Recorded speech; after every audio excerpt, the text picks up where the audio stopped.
Skip, how are you today? All set, ready to go? We're ready to go, Jim. What is your level of anxiousness going into this series? Actually, you know what? It's now. It's sort of upon us now. You know, we had some meetings today with the staff, organizational stuff. I think our players have done a great job managing the their anxiousness to play a playoff game. The work's been great. I think the butterflies start kind of looming now, which is a good thing. Yeah, we're ready to go. Juan on the right. Hey, Dave, yesterday you kind of mentioned Kelly and Gavin are neutral guys. You've obviously been playing matchups with your lineup all season long. How might that affect some of your lineup decisions? I don't think it'll change. I think that we've been pretty consistent as far as verse right, verse left, namely verse right, and I think that that's kind of what you'll see. You know, how I decide to put 6, 7, 8, still kind of thinking through it, but I think you'll see the same cast of characters. Dave, is there anything that you see right now that lets you know that your guys are ready? And last year, obviously you won the first game, but was there anything that you thought you didn't see in that series against the Padres? You know, it's a different team. I think that it's you know, not to take anything away from a team that won, I don't know what it was, 111 games. Obviously, a very talented and successful team. This is a closer team. I think that, you know, with what happened last year and how quick the exit was, I still think that looms with a lot of guys. You know, as far as preparation, we tried to ramp it up a little bit more as far as intensity, situational stuff. So I felt we were ready last year, and we won game 1 and just ended up not winning another game after that. But you know, I feel good. So baseball, it's so unpredictable, and that's why, you know, we can all have thoughts about this series, and no one knows until we play the games. So I feel good where we're at. Standing up in the back, we have David and then Bob. Dave, throughout the entire season and just now, you've had to answer questions regarding last year's NLDS. Do you feel like you guys have to win this one to stop those questions? Yes. I do. I think it's one of those, what have you done for me lately? And I understand that. I respect that. So, yeah, I mean, we've got a job to do, and we've got to get through this first round and get to the next one. But I do think that would certainly help the last year questions, yeah. Wow. Hey, Dave, with all your injuries, particularly the pitching staff, what has Clayton meant to your team just inside that clubhouse with the young guys? He's been a gosh, what has he meant? I don't think I can do it justice.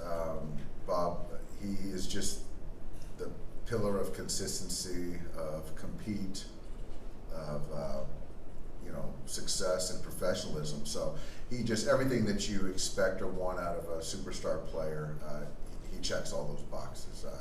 You know, the last 5-6 years, there's always been some injuries that he's had to deal with, but never took away from his desire to get back and help us, which he's done. And I just marvel at sometimes with what he has to work with and the success that he still continues to have. This is right now is as good as he's been for the last couple months, so I'm excited for him. But you know, when you look at Emmett Sheehan, Bobby Miller, Michael Grove, Ryan Pepio, and they watch Clayton watch baseball in between innings and his work and catch play, you know, these are things that are going to, you know, carry on for years. And, you know, those are, when you're talking legacy, and I'm very grateful for that. Jack. And Dave, after the last game on Sunday, you and a few of the players talked about trying to block out some of the external stuff this year, the prognostications. Like, did you guys feel like a doubted team at all? And did that lead to some of the bond, cohesion, you know, the things that have developed in the room this year? You know, maybe. I think that's just not as, you know, sustainable or organic. I don't necessarily, you know, it's like the us against them kind of thing. I think that these guys generally like each other and care for each other. I think that it is different in the sense that, you know, you didn't hear the World Series or bust from the outside as much, if at all. But I still believe that internally we felt that that's still our goal, and that didn't change. I don't know if it had any kind of bearing on getting our guys closer. I just think that for me, it's the distractions that happen in every postseason, with travel, with tickets, with media, you know, in-game stuff, with emotions and things that happen. Just kind of you know, it's trite, but controlling what you can control and manage your emotions, and that's kind of, and eliminate those distractions. Dave, just given the familiarity between these two teams, and obviously it's not your first time facing a division rival in the DS, but how do you use that, whether to your advantage or given that it is the postseason? Is it such a different dynamic and situation amongst the two teams? I think it's just less surprises. I think that you know, we know each other so well. I think Tori knows a lot of my tendencies and who I trust, and I think I feel the same about him. But there's some new arms in the pen that I don't know a whole lot about. You know, when you play somebody a lot, it sort of just boils down to who plays the best baseball. Whereas if you play teams that you don't know, there could be things that you might get caught off guard with, a little bit more unfamiliarity. But in this instance, travel's going to be fine.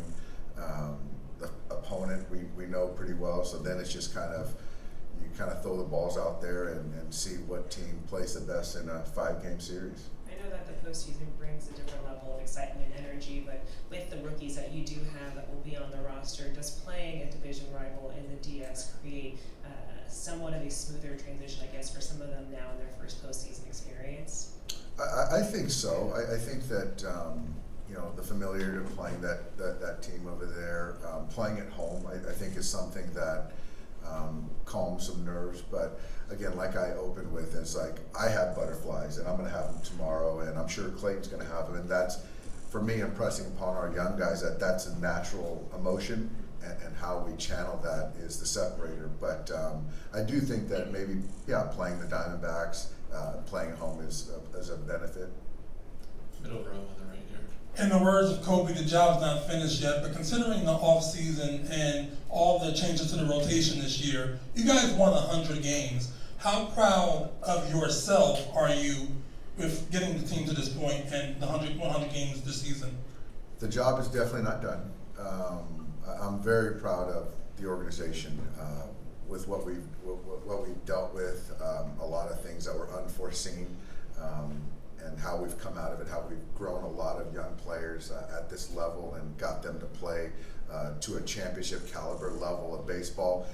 That's been fun, you know, as a coach. It's just a collective effort, and I'm very grateful. But yeah, you know, to separate, to still acknowledge what we did in the regular season, I think that's important. You know, to not acknowledge that, I just don't think it's one of those, then what are we doing this for? So it's a big chunk of time, and we performed well. Now we've got to turn ourselves, you know, to the postseason. And do you feel like this may have been one of your best managerial years? It's certainly been my most joyful, watching these guys come together, and you know, I feel like, you know, I got a chance to impact a lot of people, so that's been fun. I think the coaches did a fantastic job on the hitting side, on the pitching side with the young arms. Clayton did a great job with James in the outfield, and so just organizationally, it's been a huge win. Alden, back left. Hey Dave, you have a lot of experience just sort of kind of managing the lull before the start of the playoffs, whether it's days off or maybe the end of the regular season when the games don't mean much in the standings. How difficult has that proven to be for you in terms of like getting players on point against a team that's just coming off playing real meaningful games? And do you feel like you've figured it out in any way? I'll tell you if I figured it out after this series. But I think that what it boils down to is you got to appreciate the individuality of the players. You know, some guys need to keep hitting and take as many at bats as you'll give them. And some guys I just need to feel it a little bit. Some guys need to get away from the ballpark, and so to have every off day, having them here, I don't believe in making these guys, after a long season. So trying to thread the needle, a lot of conversations to kind of get them in the right headspace. But I think that I really believe that we're in a good spot. There's an edginess. There's still a joy with our guys, but there's a focus too. So it's a great combo. Fabian. Yeah, Dave, on the outside, obviously, a lot of questions about how last year ended. Do you feel like internally for some guys it took a while to sort of move past how last year ended, and is that something that you guys kind of had to combat early in the season just to sort of get focused and get going? I don't think that I hope it took guys a long time to get over it, because it took me a long time. But I don't think that the slow, as I've used many times over, the middling baseball for 45 games was because of last year's post. I really don't. It was a completely different ball club. There were some things, we just weren't playing good baseball. But we sort of held serve. But I don't think that was a carryover. But yeah, when you lose in a postseason, it should hurt. And hopefully it's something you can pull from, when you have another opportunity like we do this year. Down here in the front. With Clayton having all the changes to his routine in the later part of the season, what has this past week looked for him in terms of his prep and whatnot? Yeah, a lot of his family's coming in tomorrow, which I know he's excited about. It's kind of, he's a very routine-driven guy. He's watching a lot of video. Like we've talked earlier, it's like there's a lot of familiarity with those guys over there. So he's done his side work, his stuff in the weight room.